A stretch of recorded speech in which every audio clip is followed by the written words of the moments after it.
आज दुपारी 12 वाजता वक्फ विधेयक लोकसभेत मांडणार। विधेयक मांडल्यानंतर लोकसभेत सत्ताधारी आणि विरोधी पक्षांची 8 तास चर्चा होणार। आज उद्धव ठाकरेंची सेना बाळासाहेबांचा विचार राखणार की राहुल गांधींच्या पावलावर पाऊल ठेवून तुष्टीकरण करणार हे बघूया। वक्फ विधेयक सादर होण्याच्या पार्श्वभूमीवर फडणवीसांचं ट्विट। वक्फ विधेयकाविरोधात मुंबईमध्ये उलेमा आणि इमामा संघटनांची मोर्चे बांधणी। मुस्लिमांची संपत्ती बळजबरीनं ताब्यात घेण्याचं षडयंत्र असल्याचा आरोप। तर चंद्राबाबू नायडू, नितीश कुमारांसह इतर धर्मनिरपेक्ष पक्षांनी सोबत उभं राहण्याचंही आवाहन। उपमुख्यमंत्री अजित पवार बीड दौऱ्यावर, तर काही पक्ष प्रवेशांसह प्रशासकीय आढावा बैठक घेणार।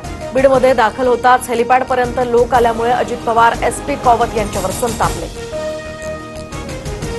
धनंजय मुंडे अजित पवारांच्या बीड दौऱ्यात उपस्थित राहणार नाहीत। प्रकृती ठीक नसल्यामुळे धनंजय मुंडे यांचं ट्विट।